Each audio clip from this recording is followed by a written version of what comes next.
Is it the return of the Spanish cowboy? Is the blood of terror? Hey, I'm coming soon. When the great Jim Henson suddenly passed away in 1990, there was a big uncertainty as to what would happen to his many creations.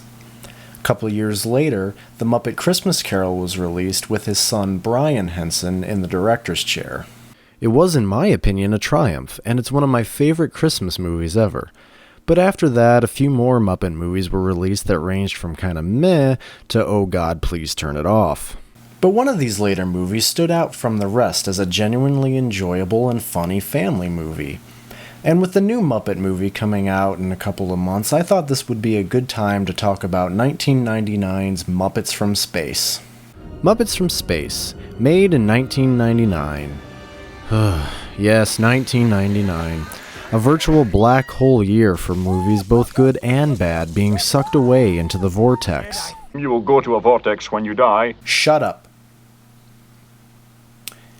Whereas the other post-Jim Henson movies are simply interpretations of classic stories, this movie is actually a completely new and original concept. A completely new setting with most of the original characters and a few new ones, but with the plot revolving around Gonzo as he tries to unravel the secret of his origins. And what's better than an origin story movie about a standout character within a team of other popular characters? Oh my god, you ever shut up, pal? Well, potentially a lot of things can be better, as it turns out. But unlike Wolverine, Muppets from Space keeps the story relatively simple and concentrates on the basics of what the Muppets do best. Weird sight gags, cheesy one-liners that you still laugh at. Is breakfast over? No, why? Because I think the bacon just ran out. And underneath it all, just the right amount of sincere emotion. Oh my god, that picture is killing my emotionless male facade. Well, as the scene with the picture establishes, Gonzo is beginning to truly feel a distance from his friends because he knows nothing of what he is or where he came from.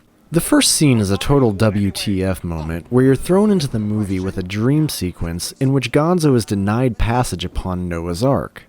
The biblical reference really paints a picture of his emotions feeling large and daunting. I don't want to be alone! To further complicate this situation, any expression that Gonzo tries to give to the others is really only met with distant feelings. I had that weird dream again. Oh, yeah? You mean the one with the goat and the dwarf and the jar of peanut butter? Now, as I said before, there are some new characters.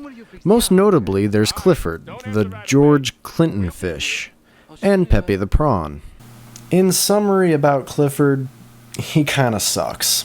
He was only created as an addition to the cast for a failed reboot of The Muppet Show a few years before this movie was made, and they probably should have tied his fate to that show when it was cancelled. Thankfully, he's kinda like the stupid narration in Season 1 of Aqua Teen Hunger Force. You just kind of ignore him and enjoy the rest of the show. Shanae. Come on, Clifford. You know Shanae's really a man. And then there's Pepe the Prawn. Not exactly an amazing addition to the foam-constructed cast, but he has a goofy charm to him, and unlike Clifford, you get a few good chuckles out of him. You tell him, and I will smack you. I will smack you like a bad donkey, okay? The morning after Gonzo's dream about being exiled from the Ark, he begins to receive messages in his cereal asking him, "Are you there?" A question I have often asked while eating cereal, especially when I was eating Special K. This supernatural sequence allows the introduction of a secret agency across town that is hidden within a cement factory. The head of this secret government organization is Ed, played by Jeffrey Tambor, and it would seem Ed has also been observing similar messages across the globe. Okay, now, this one says, "Are you three?" But we believe that to be, well, a simple spelling error. So what is it about Jeffrey Tambor exactly that makes him the go-to guy in Hollywood for managing secret government agencies that are disguised as everyday businesses? This Bureau for the, Paranormal Research and Defense. There is no such thing. Some of the interactions between Jeffrey Tambor and his assistant Bobo the Bear also make for some innocent and so stupid it's funny kind of dialogue. Yes, sir? The remote. The goat? The remote! Ed is the closest thing to a bad guy we really get in this picture. Though he's not malevolent, he is desperate to keep his job, and to prove that he's not crazy despite his inability to prove the existence of extraterrestrial life, which is driving him crazy. Don't laugh at me! Get off my train! Don't laugh at me! Get off my train! Sorry, I hate it when my references argue. Gonzo is vigilant to watch the sky for more messages when suddenly he's struck by lysergic acid diethyl lightning. He is visited among the stars by the cosmic fish of knowledge who tell him he needs to mow the lawn. And landed on a tortoise called Bill, who surrendered immediately and gave them all the cats that he had collected over the years. Then Look, I'm not really accusing anyone of anything. All I'm saying is that it's very likely that people who do family programming use drugs. The side story here involves Miss Piggy and her pursuit of a broadcasting career.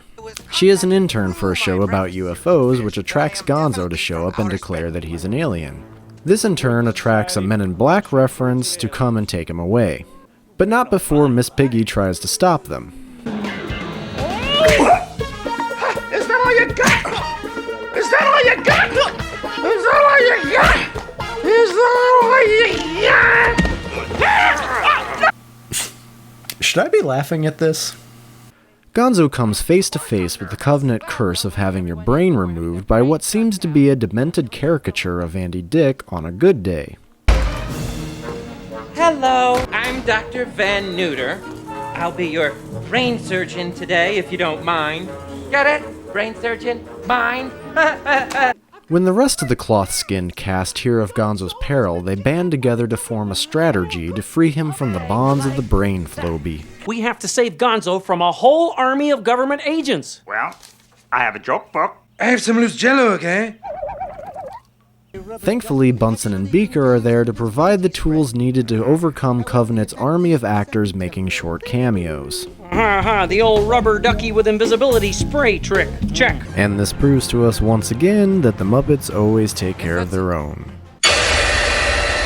Tell me again, why are we doing this? To save Gonzo.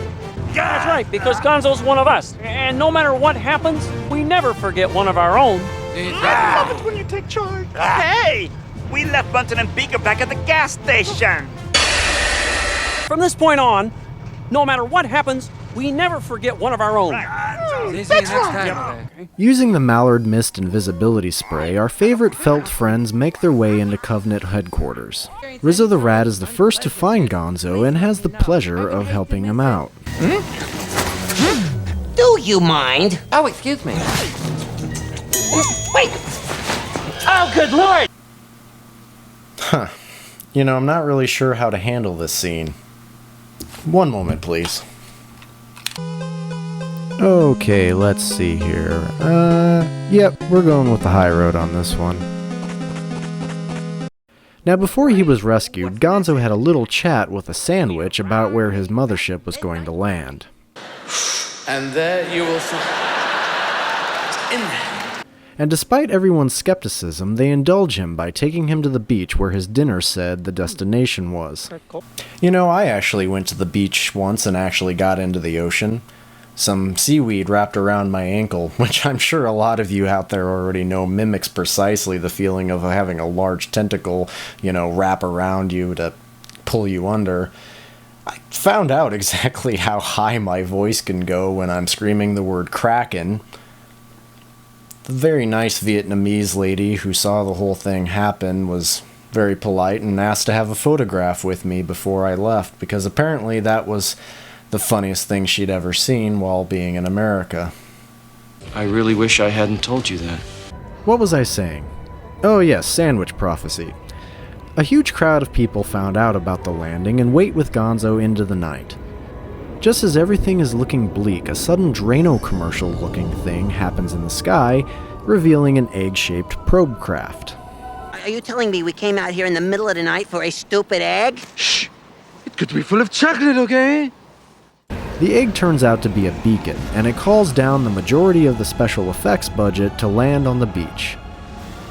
The many, Gonzonians express their happiness of finding Gonzo by playing Earth Funk, which they apparently knew about in space, but didn't know that Gonzo was living there.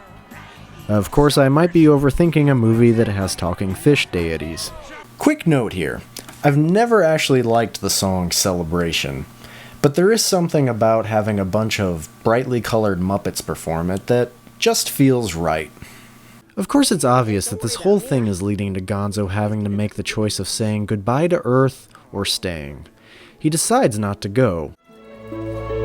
Shall we go home? I don't think so. You wouldn't happen to know where there's some nice nuclear vessels so we can go recharge the dilithium crystals we blew coming here to bring you home, would you? Never mind. And just like with many aliens and family films, he realizes that Earth is all the home anyone really needs, and love is more important than advanced technology, advanced medical care, and interstellar travel.